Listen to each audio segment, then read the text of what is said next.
What's happening, guys? It's your girl Mina. Welcome back to my channel. You already know what it is. Big up to Marcel, back fresh from holiday, fresh from the sun and the sea and the sand. How you doing, bro? Tell me, man. Chat to me. Man. Thank you for the intro, man. Yeah, man, I'm good, man. Big up to everyone in the chat and everyone that's ready for this conversation today. I've been in a good mood.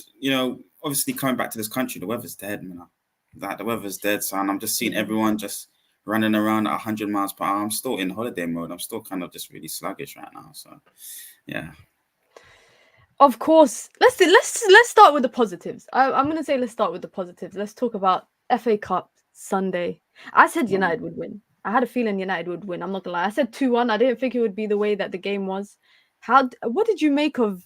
I was watching UV yesterday. You said some mad stuff, as always. But what did you make of the game and just some individual results, especially for like the players that have been on the back end of criticism over the last? I've always been outlaying the avenue of in which Ten Hag has to play against the top four to win those kind of games. It has to be this low block, compact, and attacking the space and beyond. So it was nothing new to me. I was really shocked. I can't remember when it was. I think it was the City game where I said, I don't think he's going to do it. Ten Hag always tried to go machine for machine. That's what he's always tried to do. He wants to impose his style. And even though we haven't seen it, it's because of the lack of the players and the injuries, but he would always try and go and put his stronger side out and win the game. We saw, because of situations in the team, we saw a Liverpool performance away from home at Anfield where he reverted to, a Oli-esque, a Mourinho-esque kind of, compact first, then attack second. And he done it again to a degree at home, but the ambience, something that Ten Hag has been talking about, really came into the fold in this particular fixture, which it should do always at home, by the way. And you should always have the onus to be more front foot or to be able to, encourage you to go forward more at home. But, in this particular fixture, it was really, really a clear and obvious thing where, the players just had that huge amount of confidence. And I'm just really, really happy that he was able to, trust these players to implement this style. A lot of credit goes to the players. A lot of credit goes to the manager for the risks that he took in this fixture, which I think he always does. But, they paid off in this game. And within the process, this shows us that, it's clear that the players cannot sustain that kind of quality in terms of the chances created and the domination over 30 minutes. I would say Ten Hag says 35 minutes, which I should really agree with him because, like I say, he's very patient and a lot of what he's been saying throughout the whole season, he's been correct on.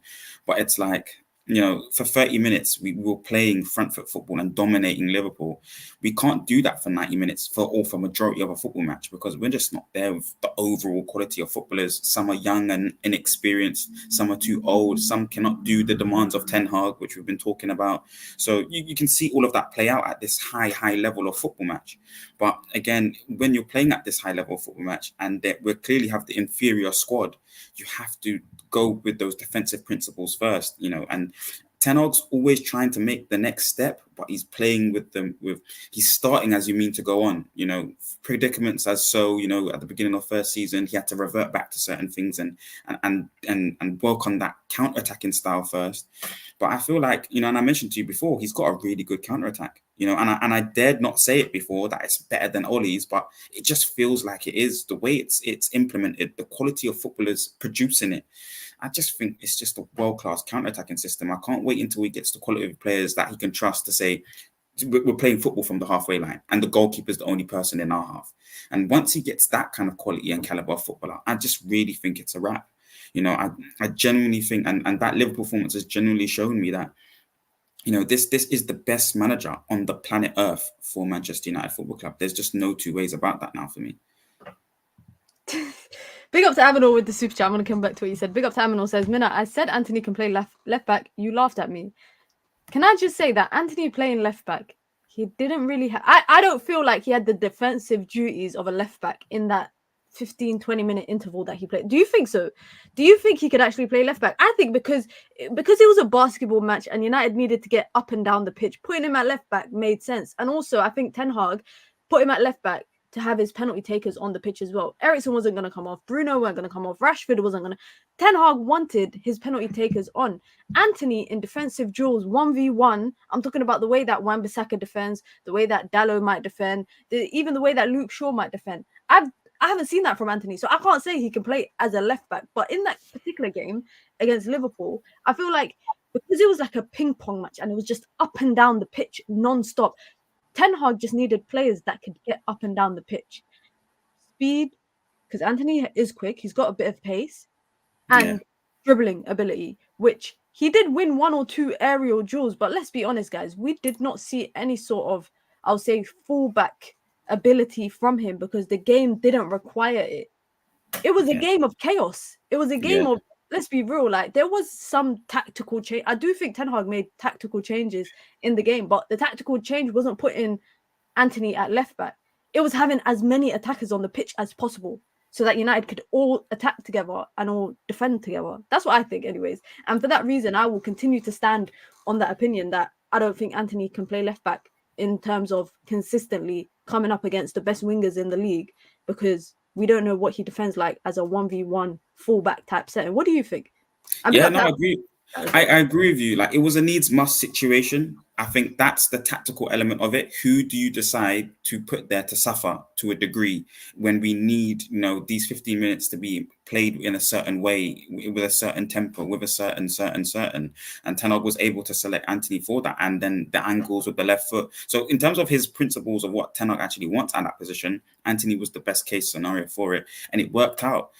Antony has to do that job because, the relationship between the two are very kind of close, and they have previous history between Ten Hag and Antony. So that's someone that you can trust to do that role. When a manager asks you to do this, and it's somebody that he already knows has the certain set of abilities, I think, long term, do we see Antony there? Potentially when there's an injury crisis, but Wan-Bissaka goes in there. I think the better conversation is, do we need to change the 2 fullbacks? And I think both can play left back when required, both can play right back when required. So the Luke Shaw situation maybe is not mitigated, but it's like, okay, well, what if we could have 4 fit and healthy fullbacks? I think, especially the right backs, they can both play on the left side. So it's like you need 2 world-class maybe left backs now. And maybe you get rid of a Luke Shaw now because you want somebody like, Lucas Hernandez, I think it is, from AC Milan. He's a skipper there now, but you want real heavy world-class quality ability there so that it's just competition at right back. And but Luke Shaw's never available all the time. So, but Antony, I always mentioned it, he's a player that has scored big goals for the club. We have to respect that, in big moments and really good goals, especially the one against Arsenal. I mentioned it. I know people wanted to get onto me that it was a dud game against City, but it's a big goal against a top 4 team, and so you have to respect that. And now he's lo and behold, he's produced another one against Liverpool. So is he going to make it at Manchester United Football Club? I still think no, unfortunately, but and that's because the likes of Ahmad are there, that the competition is so rife there. And at that price point, you need to be hitting the ground running. I obviously mentioned it. There's a human element to it, things personal in terms of Brazil back home and all these kind of things. And trying to break into the team is quite difficult as well. But he's just not hitting that caliber in terms of the ability. He has the desire and the hunger. We're seeing how he presses, how he's tenacious, and he's speaking a lot as well. He's spoken a lot about a lot of things. His personal situation. We've heard him speak about things as well. Antony is quite expressive in his opinion, at such a young age as well. So there's potential there, but I just can't see it right now. He ends up maybe being like a Jack Grealish that has got the quality to keep hold of the ball, but in terms of the output and numbers and are you really going to fight for your position? I think there's just going to be more eccentric, more aggressive footballers that are just going to surpass that kind of player, that can just hold it and maintain it in the box, in the opposition's third anyway. I hear it. Big up to everyone in the chat. Be sure to hit the like button if you've just come through, guys. Be sure to subscribe. You can join the membership club. It's the pinned comment in the chat, man. You get your badges, you get your emojis, you get your custom member content. You get to support the growth of the channel. If you have any comments, any thoughts, any opinions, any questions, you can send in super chats to have myself and Marcel discuss it. Big up to everyone so far. Listen, before I go to the Southgate stuff, because I don't really want to ruin the mood. Jadon Sancho, what is your price tag for him? Or do you want to see him back at United competing for a spot? Yeah, so when he had his predicament, and Ten Hag backed him, I think even at that summer, I was saying, let him go immediately. He's just not reaching the caliber and the levels. He had 2 seasons prior to Ten Hag. Yes, an unstable Manchester United Football Club, but I think for the last 10 years, it's been an unstable Manchester United Football Club. So we have to also understand that. And he just hasn't produced. I feel like Ahmad is very similar to Sancho in terms of what they are currently now and their latter potential, later on once they mature as players. And Ahmad's shown us at a lesser level or where there's much more demands in the Championship. He's shown us match winner capabilities. Sancho has maybe sort of shown that to a degree against Liverpool. He scored goals against his old rival City as well. He's a big player, but I just think, the attitude and the conduct really is going to be unfortunate for him. I really hope, and what I genuinely hope, because he's still a Manchester United player, is that he does brilliantly for Dortmund, and then the price goes up. But he must be sold immediately. So I'll be happy to take 20 million, 25 million, 30 million. 20 million? Yeah, we have to understand that it's the Ed Woodwardness is why I'm saying what I'm saying. It's not me. It's genuinely not me. The reason why Maguire has to be sold at 30 million is the Ed Woodwardness. The reason why Sancho has to be sold at 30 million is the Ed You Woodwardness. can get more for them, man. City be selling their academy players for 30 million, for 20 million. You're telling me at least a seasoned pro with first team experience, United can't make some money from them? No, so the academy players are cheap and cheerful, cultivated footballers that are on £50 an hour or whatever it is. I'm just gonna say it, however I gotta say it, but you'll understand the point I'm trying to make. Do you get it? So in comparison to 350k every single week, no trophies, no application, no. Doesn't make any sense, man. And you can't sell that off. Who else in the world is going to pay that? Real Madrid. He hasn't done anything for 2 seasons at the club. And then under the demands of Ten Hag, where he was playing okay, he's had, he's not been professional, to call it a spade. And I've seen other players who are inferior in terms of a footballing ability, like Maguire, show exemplary professionalism. I've seen players that have achieved the high wages and achieved the high trophies in Varane show exemplary professionalism. I've even seen Donny van de Beek, wasn't going out mouthing off or whatever, and just get, unfortunately, surplus to requirements, but wasn't doing what Sancho's doing. So, we really got to understand that to a degree, and that's not going to be marketable, to any football club. He's had previous problems with Pep. Pep's got he's the second best manager of all time. Some would say third if you like Mourinho or Ancelotti, but he's the second or third best manager of all time. Didn't want Sancho. At Dortmund, problems, in terms of application. I don't know what Southgate said about him, and because Southgate has the worst talent ID ever, but he's not knocking doors at England. I just don't want this player at the football club at that price point. Sell him for 10 million. Just get rid of it. Get rid of it and build again. That's what we have to do here, and let Ten Hag build again, because Ten Hag is a disciplinarian. He's been trying to get that into the players, instilled that he's mentioned the high running that the players have to do to achieve the best level in this league. The intensity runnings, Sancho don't want to do it, or he's complaining about it. Whatever he's doing, he's just not doing it in training. You have to love training. It's simple things for me. So wouldn't you rather that United at least, because you're saying let the manager get the players that he wants, but in order to get the players you want, you need money at your disposal.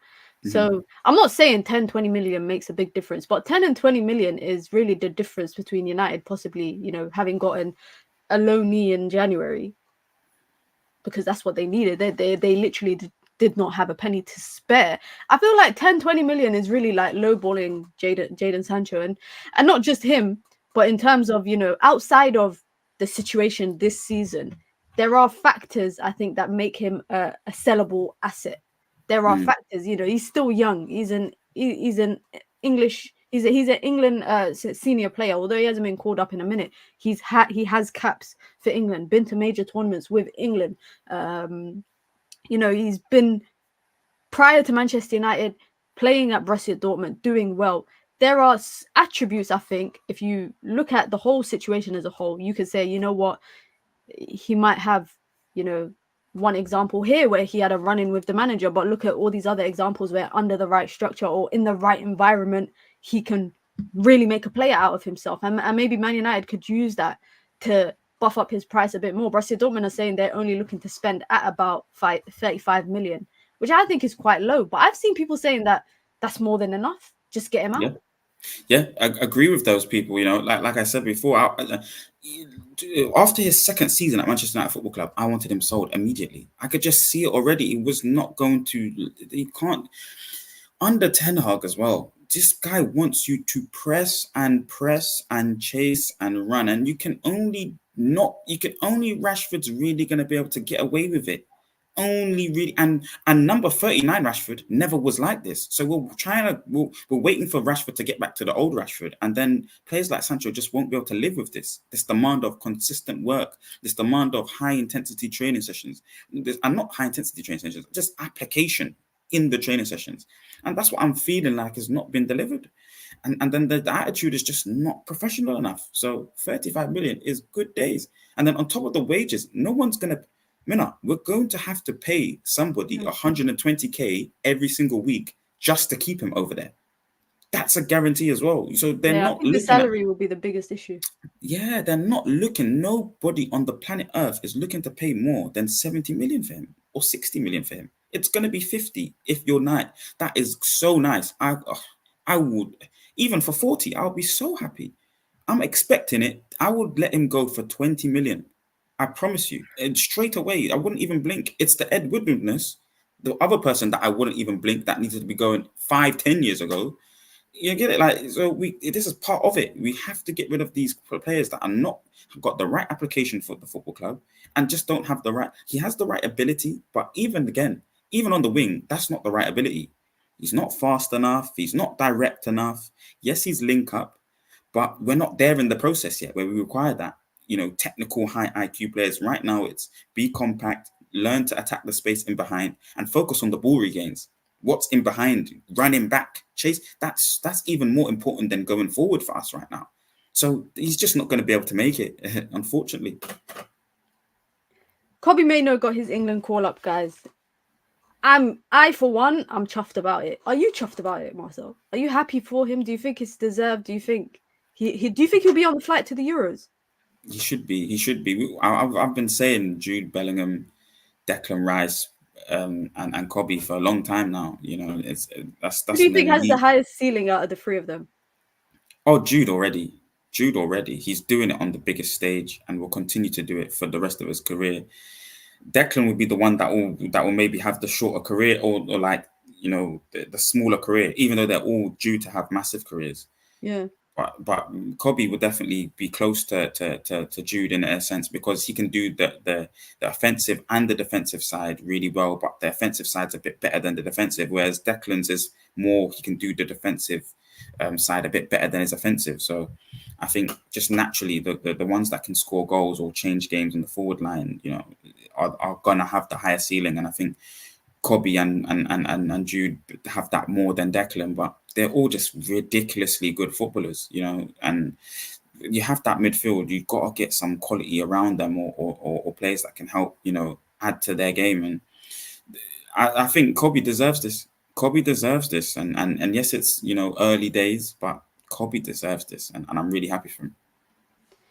Just looking forward, before we get to the Southgate conversation, but just looking forward in terms of this season or the next couple games. International break right now, but obviously we go after we come back. Brentford, Chelsea. I think there's a Liverpool game in there somewhere. There's the FA Cup semi-final against Coventry in there somewhere. Do you think United and Ten Hag in particular are picking up momentum at the right time? Because bear in mind, United have only lost 2 games in the calendar year so far. That was City and Fulham. They haven't really lost since then. In that process, they've beaten. I know people are just going to be like, oh, but it was an injury-ridden Liverpool, but they beat a big rival in an FA Cup knockout game. Do you think now's the right time for United to just pick up momentum and the players to pick up momentum? And are you worried about possibly, fatigue and just tiredness? Because in the FA Cup game, I'm not going to lie, one thing that really annoyed me, and I think is what I was irritated with the most, is that from about 50th minute, players looked so tired, but it's something that we see all the time during the season. But it's like they managed to dig deep enough to just get that extra 5% that they needed to get over the line, to get the equalizer, after 2-2 equalizer. And that just showed me that throughout the entire season, when we've watched the performances that we've seen across the season, they are capable of doing this. And it annoys me even more, because I'm like, you can do this on a regular basis. Can you do this on a regular basis? Or is it only the big games where, you know, your season is on the line? Because let's be honest, the FA Cup game, United's season and Ten Hag's season was on the line. The players' season was on the line, because only FA Cup is there to be competed for. People might say top 4 is there to be competed for, but I think in terms of having something tangible, i.e. a trophy, it's only the FA Cup. So their season was on the line, and it just showed me that even when they look so tired and so like fatigued, they can dig deep enough to get that extra 1, 2, 3% to get them over the line, to get the equalizer, and then, you know, eventually get the winner. Are you worried about, I guess, energy falling short in the tank over the next 2.5 months or so? Where do you see United finishing? Do you think Ten Hag is going to stay? Because Fabrizio Romano, by the way, today, guys, mentioned on JD Sports on their channel that it's looking more and more likely that Erik Ten Hag would stay. His exact words was, Erik Ten Hag has a very good chance of still being the Manchester United manager next season. Now, this is going to obviously lead me to the Southgate talk. But in terms of this season, how do you see the season panning out? You're the only person I've seen continuously saying United are going to get top 4. United are going to get top 4. United are going to get top 4. How do you see the season panning out? And do you think that this game against Liverpool has essentially been like the turning point? I think the game away from home, where I think we got a 0-0 and had the better looks on the goal, is a massive game. I think the game at the beginning of the season against Arsenal, where we should have won it, was a massive game. I think the game at home against City, where we lose, I think 3-0, is a massive game. And they're like telling signs of the potential, what kind of style he has to play to garner results. Like, he's learning on the job. He's only 2 seasons in, so he's understanding what he has to do. He's learning about the league. He has to understand how he has to play in the league, or what kind of opponents to respect and not to respect, or, you know, and he's learning about his squad, how many injuries he's had, who he can trust, how deep he's had to go into his squad and still demand the philosophy. So where do I think we finish this season? Still 4th. I think we have to aim for 3rd place. On the full view, I said that we're capable of finishing 3rd, and that's how, you know, and we're 15 points off 3rd. That's the mindset that Manchester United Football Club should have, and everyone should have. We're looking at 3rd place every single week, and how can we get closer to 3rd? That brings you the 4th place. That brings you, you know, people are saying 5th place will be enough this season, but I definitely think we'll get 4th, and I definitely think we can achieve 3rd place. You know, if we win all the games, if we win all. You really think we could get 3rd? Yes, that's correct. If we win all the games, we get 3rd place. If at the end of this, even if we get 9 or 8 wins, Mina, we will get 8. If we achieve 8 wins out of the 10, you will see us in 3rd position. If we get about 7 or 6 wins out of the 10, we should get 4th place. You know, but if we can get 8, 9 wins, I really do think it can happen, and it's not out of the realms of possibility. How do I think the season's panned out? Ten Hag is had to juggle so many different things. You know, again, you know, it's been very hard to get the stability within the club. So, you know, but throughout that period, that patience that this man has, and the time, you know, we've seen that Onana is a decent goalkeeper. We've seen that he has a use case. We've seen improvements in Wan-Bissaka, Delo, you know, and other players as well. Ahmad's improved, Garnacho's improved, Højlund is a good signing as well. You know, Ten Hag's talent ID maybe wasn't as bad as what we first thought, you know, in terms of certain players and what their roles are. His hands were tied behind his back. And you mentioned the money and not having enough money. That's why Eriksen comes in as a free. That's why he has to spend money on Malacia, which I thought was a decent player, been injured, but I thought was a decent player. Overspent on Casemiro. I don't think that's his first choice, people. You know, I really don't think that. And overspent not on his watch or not in his watch. You know, I like to throw percentages on things. So I wouldn't give the whole percentage to him, you know. What's the percentage then? Go on. I would say it's like maybe 30%. You can maybe make it even in thirds, but, you know, because he has to say the yes on the decision for Cas, but I don't think he would have, a rush decision like that. I don't think, we should be buying Paulinho. We should sell Casemiro this season and get someone in like Paulinho, and to balance that midfield, or to play alongside Kobe. Paulinho was available for 20, 30 million before he joined Fulham. Yeah. And that's an indictment, I guess, to a degree on the structure above Ten Hag, allowing Ten Hag to have the full control of the yes and no's. And again, INEOS coming in have to come in and add that structure, which they are doing, and that's why it's so positive right now. The outlook as well for me. And I'm so happy that Fabrizio said that, because I could only see that being the right way, the correct decision and the correct direction to go in. I think there's a few things that I want to look on in terms of Sir Jim, because I've seen some interviews of him talking just strictly about structure. He's not talking about changing managers. He's been dodging questions about changing managers for a long time now. And people have been speculating, saying, oh, this means this means that. I really don't think that. What I've been seeing from his words is consistent words, and his actions, it's about stadium and structure. He's not best placed to really decide whether the manager should go or not yet. The manager has 2 years or a year, at least not 2 years, a year of experience about this football club in an intimate, direct, every single day way. So you're saying he can't? Are you saying that Sir Jim can't have a say on possibly getting rid of Ten Hag, hypothetically speaking, because he's not been in the ownership role long enough to kind of know the I'd say the DNA or the ins and outs of the club? Thank you. Yeah, because I'm not articulating it right enough, but that's exactly what it is. After next season, then you've had a long enough period to really get your hands dirty and see what it is, and then you can say, okay, well, it's time for him to go. Halas, he's not produced what he needs to produce, but right now it's been extremely early in the process, and you've not seen much. Prove to me that you can do what you're saying, because you're going to be at the club for 50 years. For example, you're going to be, the ownership structure is going to be bedded in for how many years? So let's see if you can do it with somebody that's had a previous year, a successful, good first season, and had a clear set of mitigating circumstances for the second season. Let's see what you can produce for him for his third season. And just like Rashford, because I think Rashford should have an end of season review at the end of the next season, just like Ten Hag. Let's see what we can do. No, but Ten Hag said, with Rashford, sorry to interrupt you, but Ten Hag said, Ten Hag's exact words the other day was when he was asked about the PSG, rumours. His exact words was, we did not give Rashford a bumped up contract to sell him the next summer. Simple as that. That's what he said. And that makes me fully believe that whether or not Ten Hag is part of INEOS's future plans, Rashford is. I fully believe that.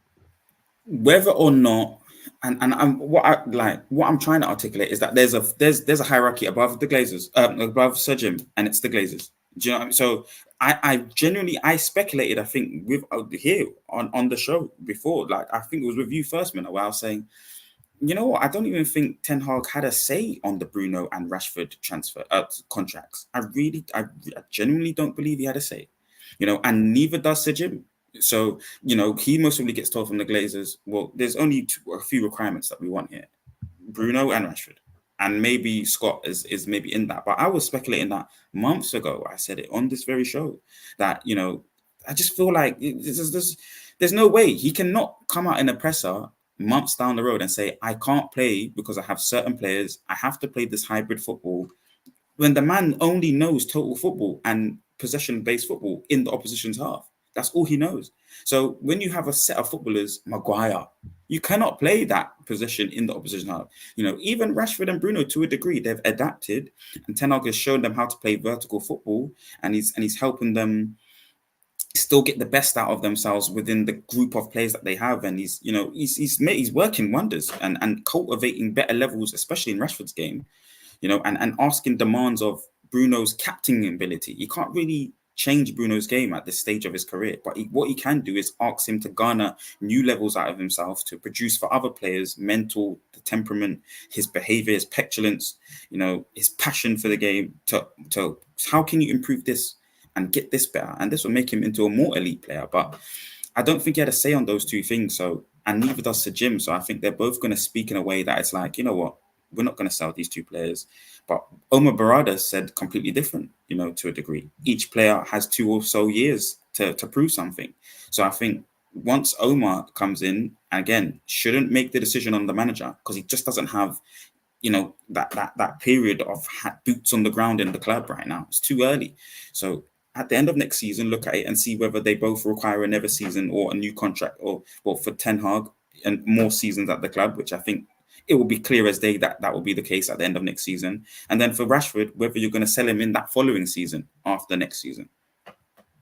I hear it. Big up to Lincoln Lawyer with the super chat. I appreciate it. It says, do we not think that the Southgate talk could be a comms job because Sir Jim decided to keep Eric Ten Hag, so he's gaslighting the fans to make Eric Ten Hag acceptable? Thank you for the perfect segue because we're about to talk about it. Reported today by Daily Star and Daily Mail. Again, I'm not going to lie, I kind of take it with a pinch of salt. I take it with a pinch of salt.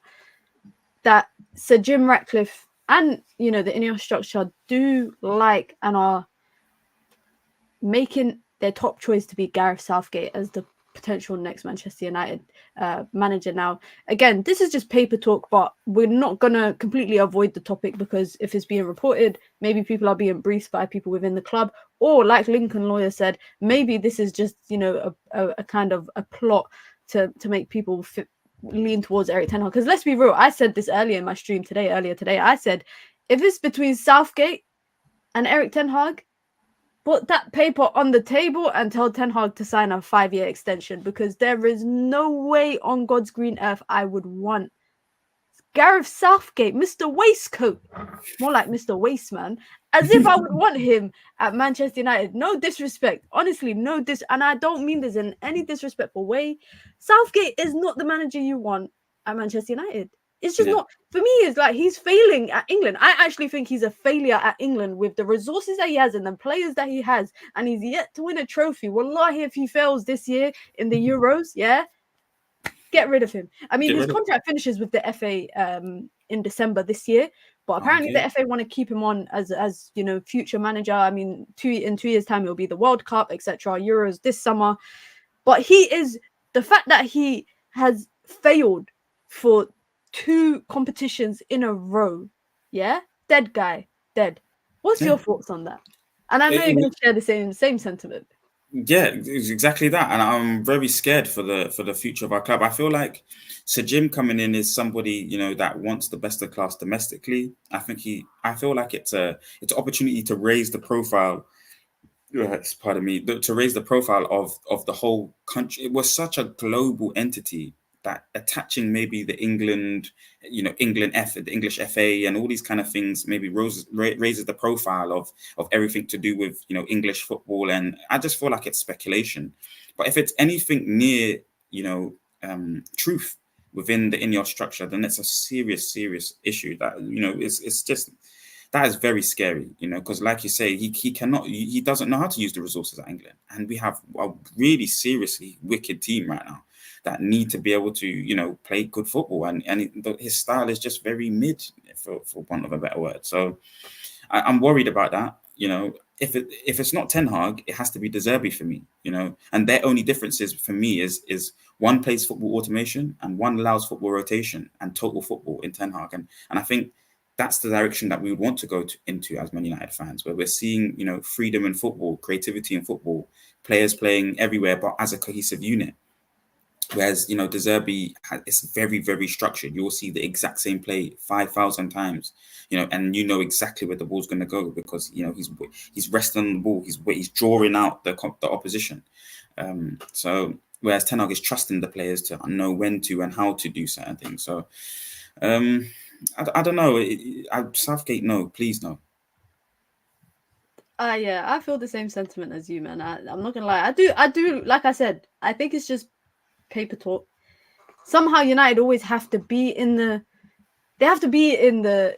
limelight, even when it's international break. And that outlets know that anything that has United kind of involved in it, confirmed, everyone's going to be talking about it online. All you have to do is include Manchester United in your little article and everybody will be talking about it, no matter what is said. Now again, I referenced it earlier before, but Fabrizio was on the JD Sports web video. It was a interview with Expressions and Culture Cams, big up to them, and he was talking about some of players, possibly people that United could go for, or possibly people that United could let go. And he did say United, and this is his exact words. He said United are definitely signing a striker this summer. It just depends what sort of striker. If they're going to sign a backup to Rasmus Højlund, who's more older, more experienced, or if they're going to sign a younger one that can share the workload with him. I don't know if that kind of suggests United could look to play two strikers in the future. I'm not too sure, but one of the names he did say was Ivan Toney. He said, now I think he just mentioned it because Ivan Toney is a striker that will be on the market this summer. I don't think he's saying United are in talks with Ivan Toney, but he said that, you know, one of the strikers could be Ivan Toney, who could possibly be leaving, who will definitely be leaving Brentford this summer. Do you think United should prioritize signing a backup striker in comparison to like the other gaps in the starting 11 right now? Because I don't think a backup striker should be where most of the funds are spent. I mean, this is such an interesting question, because I got slaughtered for saying that the priority was a goalkeeper, I think, last time, and I feel like I'm still right. It just takes time for everyone to see it. But our new issue will end up being the forward line. I think, you know, breaking down banks of four. Once we're able to successfully get our whole team into the opposition's half and sustain attacks and have control, and be able to, you know, consistently get those turnovers, opposition will start to want to be compact and you know, give us the ball and respect us a bit more. And our issue will be breaking down the banks of four. So maybe, you know, and then Ten Hag, you know, is right in terms of, you know, the build up starts from the back. He's going to want more world-class players that can initiate good build up from the back. So maybe you still want centre backs that can really do these demands ahead of a forward line player, because he's got Rashi that can play in the forward line. He can't play against the low block. Højlund is strong enough maybe to play against the low block. I think Garnacho is always going to be dangerous, so direct. I think Ahmad's going to be a killer. Ahmad's going to be an assassin, a ninja for the low block, against the low block. So maybe he does need a striker that can do it, or can play the classic number 9 and hold up the ball in and around lots of bodies. Ivan Toney's going to be that guy for that. But I still think a centre-back, you know, I really think we have to see the end of Maguire as soon as possible, the end of Lindelof as soon as possible.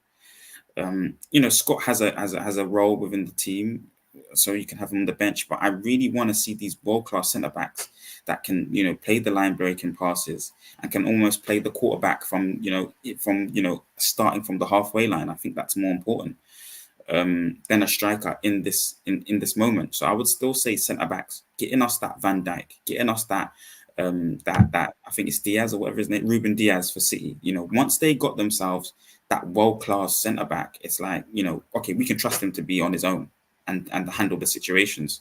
So I would say a centre-back has to come in first. Just a off topic from what we're talking about. Who do you think has the best ball knowledge in United view? Do you think you're number one? I would most probably. Most probably. Most probably.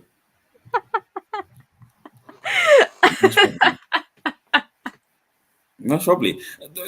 Who I've learned from, who I'm taking new concepts from is Coach Cam though. Cam is actually teaching me. Well, he's highlighted something to me that I didn't realize at the beginning of the season, that we're just not fit enough. Even though Ten Hag was telling us that, you know, the season is, you know, in the Premier League, the demand and the runs in the Premier League has gone up. You know, the intensity runs. You have to be fitter. You have to be at Newcastle's level of fitness to survive in the league. Obviously, they've been hit by injuries. But, you know, I generally, I would say. By the way, I'm not laughing at you because I think, like, I'm just laughing at what you said before when you were like, you know, I might say stuff now and you lot don't see it, but you will see it. Yeah, that's what happens. I get called I get called deluded. The abuse that I get for my opinions, and then they all end up being true. Bruno's the best captain. He should have been captain. I was saying at the beginning, he should. When it was Maguire, I'm saying, look, Bruno. Then he ended up becoming like the second captain. Then he's captain. Then you're all slating him. Now look, he's showing elements of great captain. It's just I have the conviction in what I'm saying. I say it, and then that's it. And I just wait for the time to pass because we're in a process. So and we're in a rebuild. So I still have that kind of mindset, whereas everyone's still living in this now, It's not like that. We're in a process. The people that have dominated this league and have created dynasties in this league also went through this process, and it takes years to complete it. But once you so I don't know. I just genuinely believe that it's me. Do you feel like, because you just mentioned dynasties, and we talk about it's a topic I always have when I'm talking about basketball as well. Dynasties eventually, like, they come to an end, and it's a cycle. Dynasties are a cycle. A team will never be a dynasty across a 30-year period. Do you think that United were a dynasty across Sir Alex Ferguson's era, and then kind of had to go through that 10-year process, and now are in a position to restart a dynasty? I'll give you an example. If you watch basketball, the Lakers, I support the Lakers, and they've been through a dynasty across many periods. You know, in the 70s, 80s with Magic and Kareem Abdul-Jabbar. Then again in the late 90s with Shaq and Kobe, and then again late 2010 times, 2009 times when they won thing. There's dynasties. Same in basketball. You know, the Golden State Warriors, Miami Heat. There's a number of years where they kind of dominate. Yeah. Do you think that United's, I guess, transition from not being a dynasty to now possibly beginning a dynasty will be under Erik ten Hag? Yeah, correct. Yeah, 100%, 1,000%. It's the only reason why when it came between Poch and Ten Hag, I was saying, it's got to be Ten Hag. He wants to play the front foot football. He's new to the league, and he's doing what what has been the most profitable style of football since Spain came and played tiki taka. That's what we've all been obsessed about. That's what we all know. Once the players work cohesively, it's a wrap. And that's what's the style of, like, Sir Alex Ferguson was the last, and maybe Mourinho were the last militant kind of managers that you can play. They literally are giving you orders and you have to deliver them, and you have to have this fire inside you and be aggressive, and in the forward line they're just letting you be free spirits. Whereas when Pep comes into it, it's very meticulous. It's extremely meticulous. How Spain have been playing from since 2009, those, winning, World Cups and all these. It's very meticulous. Messi, very meticulous footballer. All the best footballers, very meticulous, intricate pass. It's not kick and rush anymore. But to create what Sir Alex has created, it will never be replicated. It's impossible. But what you do have now is, managers that are able to create 7 or 8 years of them having and garnering the best footballers in the world. Because like I've said before, Mourinho said it on an Obi-Wan podcast. When you're talking about the best teams in the world, you're talking about money. You're talking about chairmen that are able to access funds and purchase the best footballer for that manager in that position, or the best player in the world. So, there's an element of that as well that needs to come into for us as well, come into play for us as well. But we don't, as Manchester United Football Club, we don't really need to worry about that element. Money will always flow into this football club. So that will ebb and flow. And if you give businessmen that opportunity to spend the money, then you see the Ed Woodwardness. But when you see the best in class potentially spending the money and their track record of purchasing low, and being able to up-regulate it or upscale the value throughout the years, under Dan Ashworth, Newcastle and Brighton have been able to buy low and sell high. Once you do that at a Man United level, over 10 years, and you've got a front foot manager in Ten Hag, he gets the opportunity now to get the best players in the world. It's a wrap. It is a wrap for 5 or 6 years. I promise you, it's a wrap. And that's what we're seeing play out in live action right now. Especially if you keep him on, that's what's happening. You're really selling this idea to me. You're really, really selling this idea of it's gonna be okay. It's gonna be okay. You know what is funny, is that especially this season, I feel like I'm in the opposite side to you, where I've been through a roller coaster of emotions in terms of how I feel about the manager, how I feel about the players. At one time, I was very much fed up with the players. At one point, I was fed up with the manager. I think as the last couple months have gone on, I'm very much now in the position of, let's just see the season out and see where the team are come the end of the season. We'll see where the manager is. We'll see where the player is. Of course, there's some players I definitely feel like will need to be sold in the summer. That's a fact. But then other players, I'm like, not gonna lie, maybe they have a role to play. I look at Scott McTominay. I might be one of the few people that are like, you know what? Maybe Scott McTominay has a role in this team. Maybe he can be the equivalent of the sixth man. I'm referencing basketball a lot, guys, but maybe he can be that impact player off the bench. I'm not talking about a Ole Gunnar Solskjaer. I'm not talking about a Chicharito kind of thing, but I'm talking about a player that you need to crash the box when you've only got one striker up top. Maybe he could be that. And like I said, I might be one of the few people in that, because watching Liverpool on the weekend, one thing I realized about Scott McTominay is on the ball, he's quite scary. He's a very scary person, and not in a good way. He's a very scary player in terms of the fact that the technical ability is not there. However, let's not deny it. He finds himself in the right places in the box every time. Yeah. And that's not something that you can teach. Sometimes I don't feel like that's an attribute you can teach. Some players just know where to be, and maybe it's instructions from the coaching staff. Because I had this debate, I can't remember with someone, I had this debate as to why, especially throughout like the end of 2023, McTominay was getting goals. He was getting goals, and it was always at the expense of, you know, Rasmus Højlund. This is before Rasmus Højlund scored his first Premier League goal. And it wasn't because I thought Scott McTominay was just lucky. Scott McTominay was just in the right place at the right time. Similar to Fred sometimes last season, where there was times where chances were falling to Fred on the edge of the box, but too many players were crashing the box that when the drag back came back, it was coming back to Fred, and that guy can't shoot to save his life. So, you know, I'm under the impression of some players might leave in the summer, some players might stay. People who know their role and don't kind of overestimate their value in the team, you need those players. I'm not gonna lie, you need those players. And people like Scott McTominay is someone who I look at based on this season. Now, as a whole, I will be so honest with you guys. A player doesn't stay at United for this long just because. Then if United wanted to get rid of Scott McTominay, they would have got rid of him a long time ago. Clearly, every manager that he has played under has come out and said positive stuff. That's not teacher pet setters. That's not teachers. That's not because he's a teacher, but that's because they see something that obviously we don't see, or maybe we're blinded because of the lack of technical ability. And you look at Sunday's game. I think Sunday's game was a perfect example of having runners in your team. People that just run, that give 100. And Garnacho, Alejandro Garnacho, his brother mentioned he was playing with an injury. Or he hadn't trained a lot during the week. And he hadn't trained a hamstring injury. 120 minutes, that guy did not stop running.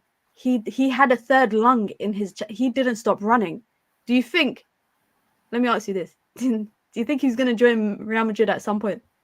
I'll cry if he does. That's another one. Like you'd cry if Ten Hag got sacked. Yeah, I just want to say that's another one that I'd actually cry if he does, because and I think he's got Rodrigo. He has to prove that he's better than Rodrigo and Vinicius, and that Arada Gurad, or whatever his name is, that other kid that's there, the Turkish kid, I think it is. Arada Gurad. What did you call him? What did you just call him? Turkish. He's Turkish. No, what did you just say his name is? God knows. I don't even know how to announce it. What's his name? Tell me what's his name? Arada Gurado or something, or Gurada.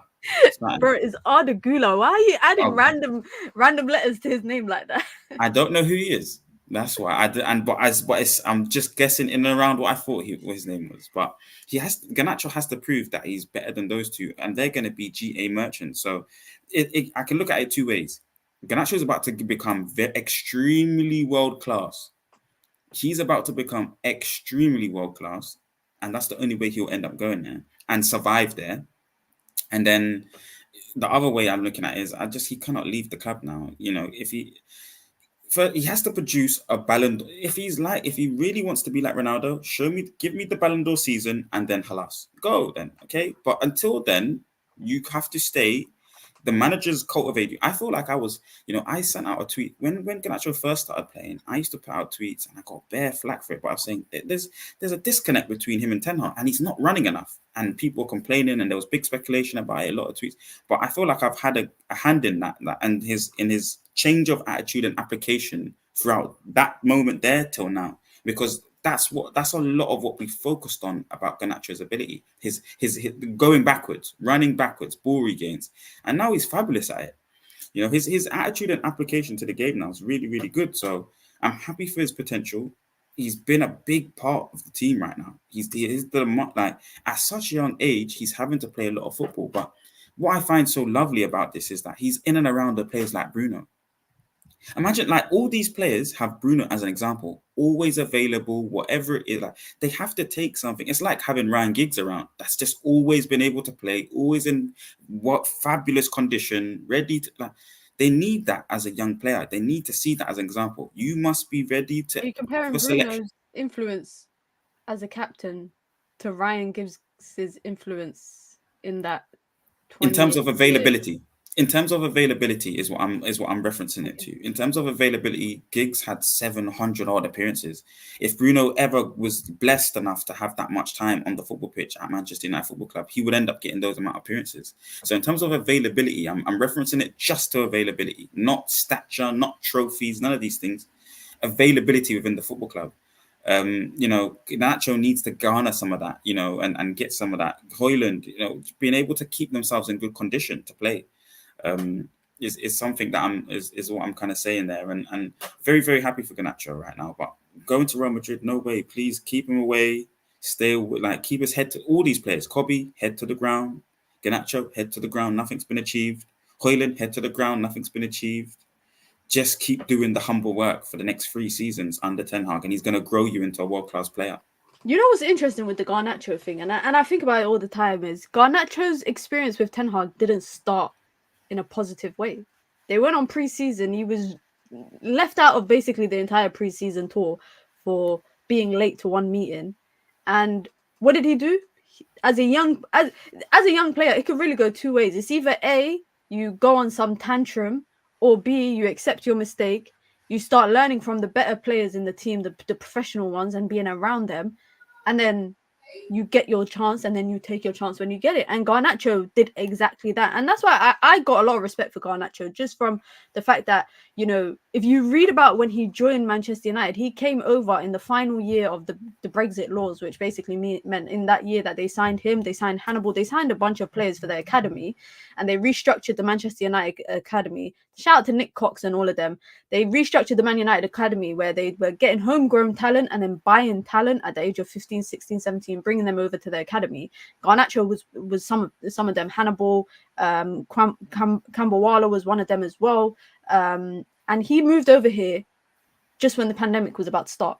So, ended up moving. He didn't speak English. He was learning English without his family, all of that stuff at a young age. It could really go 2 ways. And it went down the better path for him. Now, you're saying like if he could win a Ballon d'Or, bro, I don't know when the next time a player in the Premier League will win a Ballon d'Or. I'm not even joking. I don't know when that will be.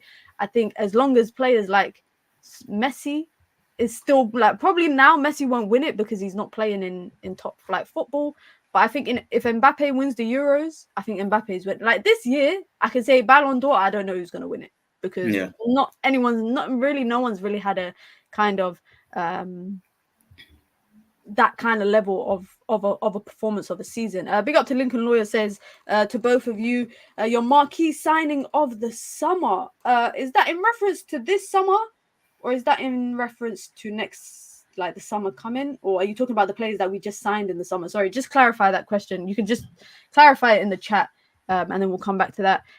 Lincoln Lawyer also says, Marcel, talk to us about AG. Madrid will come. Okay, coming summer. Who would you want as United's marquee signing this summer? Wow. Todibo, I really think, or Branthwaite, as that's how you say his name. A defender, basically. Yeah, a world-class defender has to be the marquee signing, and maybe a world-class fullback. I really like Lucas Hernandez at AC Milan. If you're going to spend 70 million on anyone, do it in the back line. Luke Shaw's still somebody that can be useful at left centre back, or I think they'll keep him around.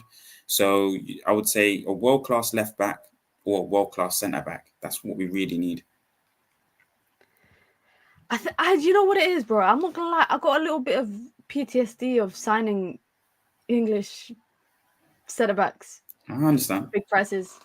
Yeah, I got a bit of PTSD. Someone said it in the chat, Musiala. Bro, I would take Musiala. If you said to me United only have 150 million to spend and Musiala costs 149 million, I would buy Musiala.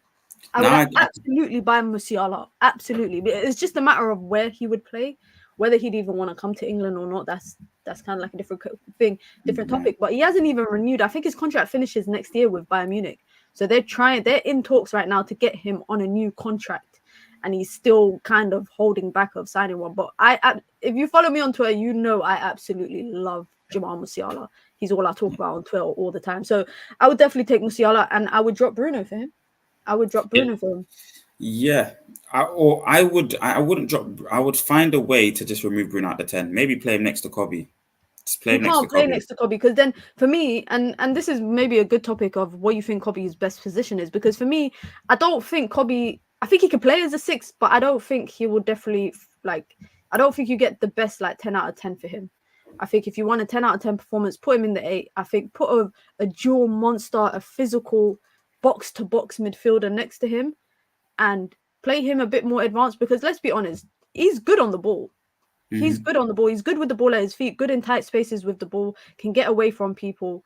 I would rather see him in a duo midfield rather than an individual midfield. And of course, I think if he plays with Bruno, because I liked Bruno last season. If you don't remember, there was times, I think it was January, February times, he was playing in the deeper role. I don't know if you remember, but he was playing when Weghorst was playing in the 10. I don't know if you don't remember, February times. Weghorst was playing in the 10. Bruno was playing a bit deeper. I liked Bruno in that role, but Bruno next to Kobe, for me, is I don't like that.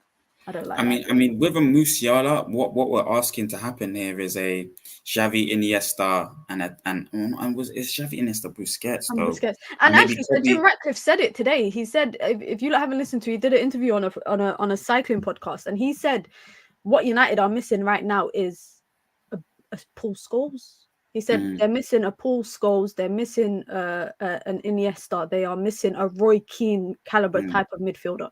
Yeah, and that's exactly so. When we get to that stage of possession football, or being able to sustain attacks in the opposition's half, ball regains, turnovers, and are fit enough to do the ball regains and run into our half, set up in the low block, I think you're going to want a load of technical players with high IQ that are fit enough for that. You know, they just need to cover the spaces.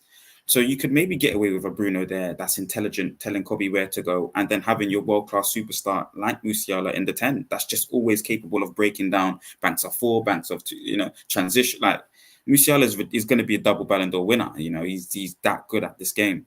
But it's like, I think within the process, that's why, just going to what you were saying about Scott McTominay, when within the process last season, there was an option between how do we break up this McFred, and I said keep Scott, because physically I said keep Fred. Yeah, but within that process, I said to myself, we need a Scott still.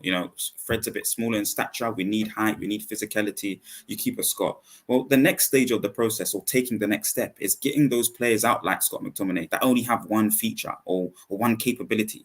We need ambidextrous, and they need to be able to go forward. They need to be able to go backwards. They can't just be able to crash the box. They need to be able to get back in the ball again. They need to be able to dictate play. Like, we need multiple faceted players. And Bruno is still kind of in that category, and that's why I think he can, as he gets older and more mature, play further back beyond the pitch. But Scott, he's a floor raiser right now, and has maybe a use case within the process. But right now, I think Bruno he's almost undroppable still, unfortunately. And if Musiala comes into the team, you've got to find somewhere to keep Bruno in there. That high energy, that high running, the engine, the communication. Where does Mount fit? Where does Mason Mount fit into this? The 60 million marquee English signing. In the 10, he's the one that displaces Bruno. Once Bruno starts breaking down, once Bruno gets a bit more mature and plays further beyond the pitch, I generally feel like, just how I described how Musiala would be, it won't be Musiala. It will be Mason Mount. That will be, and Mason Mount has a better temperament than Bruno to a degree, and it's not as rush, and he gives you a bit more control elements. That not a Maddison level yet, maybe, and might never be, and hopefully the potential should be to be past the Maddison level and get to the Frank Lampard level in terms of GA being the attacking midfielder supporting the striker. I think a Mason Mount Højlund partnership is going to be scary, because they both want to press. They both love to press. and so does Bruno further behind them. It's only going to be Kobe that's a little bit slower, and that's when you get rid of Bruno and get the dynamic guy that can do all the facets and is strong and can join, because Kobe on the ball regains running backwards is so slow. I think we saw it against Liverpool. Yes, he can put the big tackle in. And he does he's so slow. I don't see it that much. I think he's not rapid, but I've seen him get back. And one thing I've seen him do is, maybe this makes up for the fact that he's not the most fastest. He ain't Usain Bolt. He ain't Marcel, guys. He's not the fastest player. I've seen him use his body well to slide in from behind and kind of scoop the ball away from a player. I've seen him do it quite a few times against Liverpool, and that is a player that knows his weaknesses and has attributes to kind of excel past those weaknesses, if that makes sense. I don't think you think about just the midfielders that we've had in a while. Paul Pogba didn't look like a fast player. But he had legs on him that he had I don't want to say African legs, but it's like, them long strides. So it doesn't look like you're fast, but you are covering a lot of ground in the same in the same boat. So I don't think Kobe's slow. This idea that Kobe is slow and he ain't got the pace to recover, I don't think it should be his job to recover.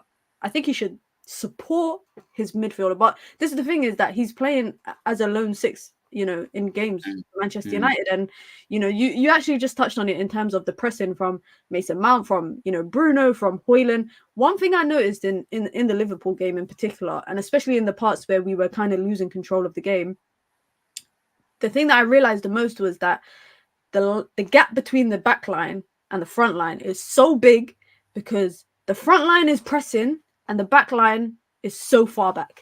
So because of that, the gap between Kobe and McTominay was like huge. It was a huge gap between it, and in defensive transitions, teams can just counter very easily. I was seeing Kobe having 5 or 4 Liverpool players running at him with the ball, because the team was pressing and the opposition got out of the press pretty easily. And we saw that actually changed, funny enough, when Maguire and Bruno were centre backs. The line shifted forward. And they were playing from the halfway line. There was a point where Liverpool were just booting it out into United's half, and Onana was there to pick the ball up. So just on that though, Mina. So this is not a Ten Hag problem, again, it's not Ten Hag out because of these gaps. It's the players out because they're not adhering and connecting. And that's like, so ages ago, you guys wanted Ten Hag out because of this issue, and I was telling you lot against Wolves and that it's not his. It's the player profiles. That's why you have that. It's a beautiful moment that I remember it clear as day as well. Scott's telling the defensive line to come up. Scott McTominay, a bang average footballer, he's telling them while they're constructing their turnover, because he's part of that element of the turnovers. He's telling, I think it's Delo. He's telling Delo and Kobe, come up, come and join us. Get into the opposition's half to squeeze all this space. But as a defender, your fault is maybe defense first. So you kind of have to hold your ground. And then when you look at those 4 players that were holding their ground, are they capable enough of protecting against Mo Salah in the space that they're about to vacate when they push up? There's a fear element to that, naturally, that you're going to have. Maguire doesn't really have it too tough, by the way, because I came back from I need to chat to Said as well, because he did say a message. I'm going to be ready. I'm ready, Said. But, that back line, forward line issue is something that players, once the team are more of a cohesive unit, you're going to see that eradicated completely. You're going to see total football. You're going to see defenders trying to beat him. Bruno mentioned it in his post-match. He said, I was in the defense. I'm happy to play in defense. My job was to try and squeeze into the midfield and take the ball off their midfielders, and then learn to gauge when I need to support Maguire. And that's what he wants from one of his midfielders and his fullbacks. It's like he wants to leave one defender by himself at the back. But it's like they have to understand the temperament of when to go, how to go, and make sure you go and collect the ball. Martinez has that understanding and that balance well. And he's able to coach the other players around him for that moment. But sometimes they get it wrong. So, it's a beautiful risk element that you have in football. That's part of the game. But once you have world-class players implementing it, it doesn't look like an issue, because they're able to implement, and they're able to keep the ball away from the opponent which is also the best way to defend. I hear it. No, I definitely agree with some parts, and I think Liverpool game kind of put a bit of that, I'll say, into perspective. I think it's going to be a very interesting next couple months because it's a busy couple months, and even going into like the summer transfer window, because like I've said before, I think a lot of moves won't be happening until the Euros. When there's a big competition, it's very unlikely that there's big movements until after the big competition, whether it's managerial stuff, whether it's players, whatever it is. I don't think there's going to be anything until the end of the Euros, and then once that's done, there's only like a couple weeks, and then pre-season is starting for the clubs. So that'll be really interesting. Yeah. So that I didn't want to. I need to let you. So I think you're going to be. I think you're wrong. I think INEOS are deliberately going to start early. I think that so? as soon as the season's done, 2 players come in the door. I think they're working on it meticulously. I need to go back over the interview, but now this last interview that you just mentioned on the golf interview said, Jim, I think it's really going to highlight, because I saw clips of it on Twitter. It's really going to highlight for us, Mina, where this man's mind is at. In terms of our footballing direction, where his mind is at, and it's starting from, for me, what I've always said is the structure.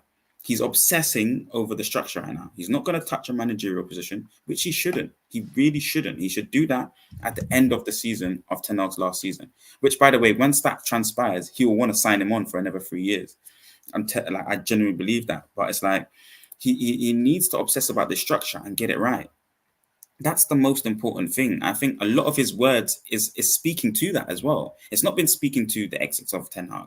Yes, he's not been trying to. I don't think he'll ever come out and be like, "Yeah, we're gonna look at the manager at the end of the season and maybe look to change." I don't think anyone would ever come out and say that.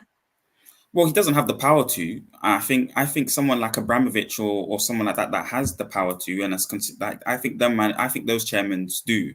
But he's only at 27%, so I think he has to. He can't do that as well. That he's got real circumstances. He's got real life. He's got a boss. So, at the same way, I think he can't do that and do it on that plane, on that front. He can't do that.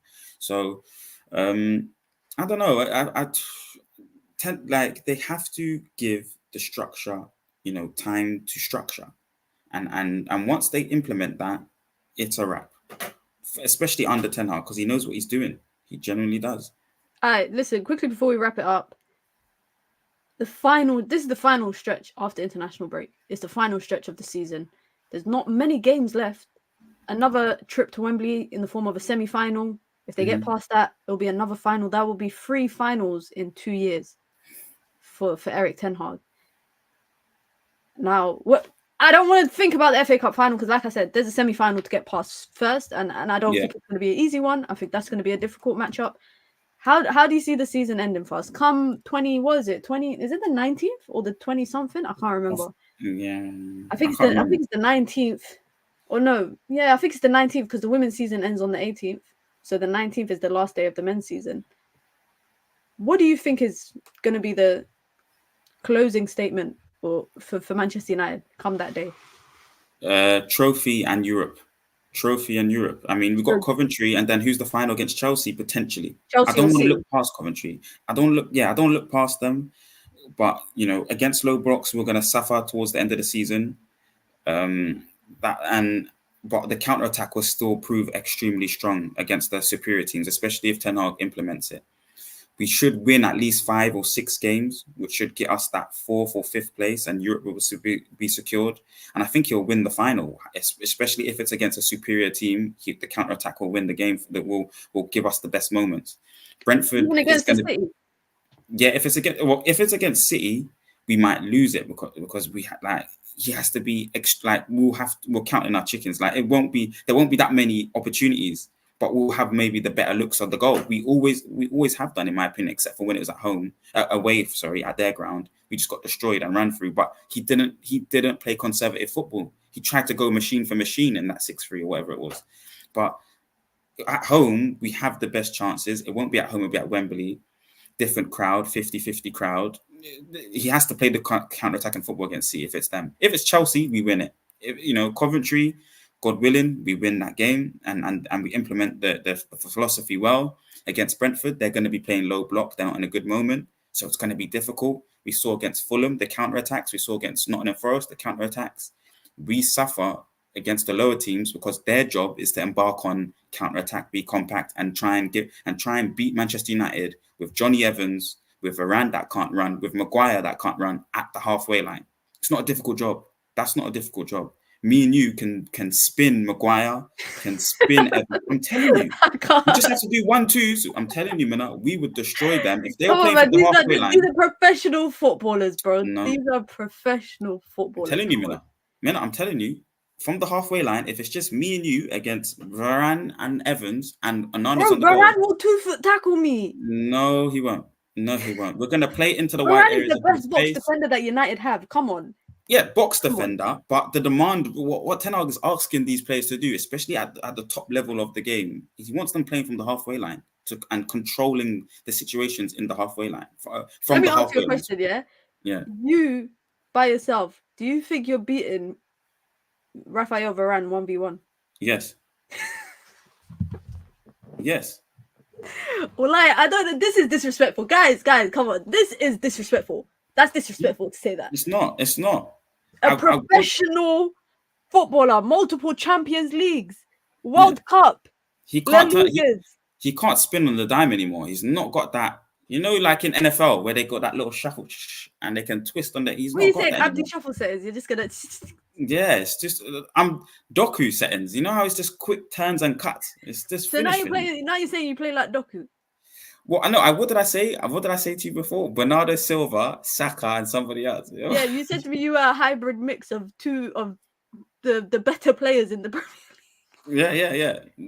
Basically, on the left foot, yeah. And then the cuts and that is mad. So Varane will have a horrible time. Pedro Neto done it to him just the other day. And then found Pedro Neto. And then found the space in between his legs near post and has Onana just looking at the ball as he's wrapped it underneath. The guys that do that, they do it for a living. You do it in goals. Nah, I genuinely. These men do it for a living. You're now playing Sunday League football and you're saying this is what you're on. This is what I'm Varane and Maguire in a 1v1. I can't wait to go to Carrington. John, good vibes. John's been there anyway. I would have been doing kick-ups with them and joined in the training session. I don't know what he's playing at. John's been there. Good vibes. John's been there already. They might have thought you were just a kid from the academy.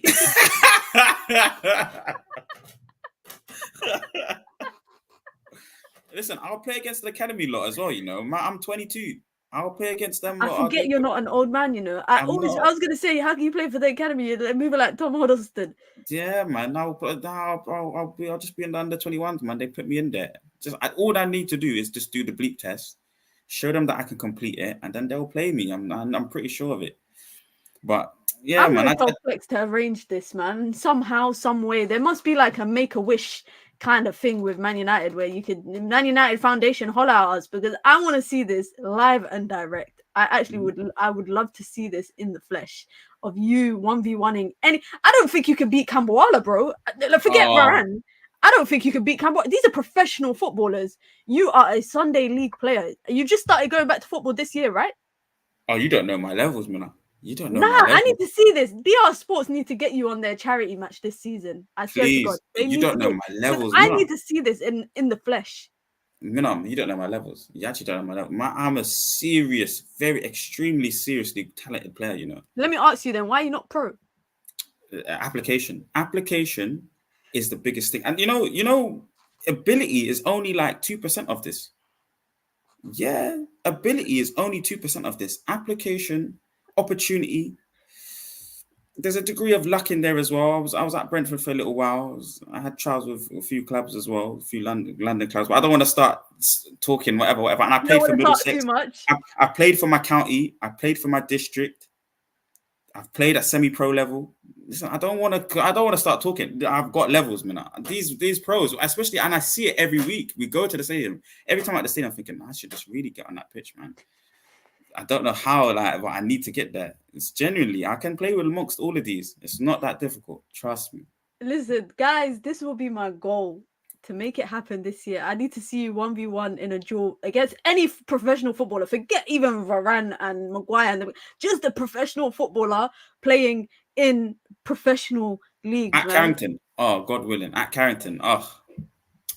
We need to That make would that be happen. I need to chat to Flex, man. We need to make that happen. Big up Or to free everyone, picks. man. Listen, where else you finding these kind of takes from Marcel? I don't know, man. Let them know where they can find you, bro. Let them. Marcel 11 or 10, man. Marcel 11 or 10 on Twitter. Moments of Marcel on TikTok. And yeah, that's it. I got the Marcel 10 books on Instagram as well. But yeah, I don't really use it that much. There you go, man. That's where you can find it. Big up to everyone. Be sure to hit the like button, guys. Be sure to subscribe. We'll be back next week as well with, I'll call it the Double M Show, but I need to come up with a much better name. As always, big up to Marcel. Big up to yourselves, guys. I hope you have a wonderful evening. Big up to everyone that sent in super chats, everyone that liked, everyone that got involved in the comment section. I appreciate it. And big up to Marcel. We learned a lot today on the stream, just in general. We learned about Southgate. We learned about, Ten Hag. We learned about Kobbie Mainoo, and we learned all this time, United were having problems with the right-hand side, and Marcel is the answer to the right-hand side. It's crazy. Who would have thought? Who would have thought, man? Be sure to hit the like button, guys. Be sure to subscribe. We're out, man. Peace.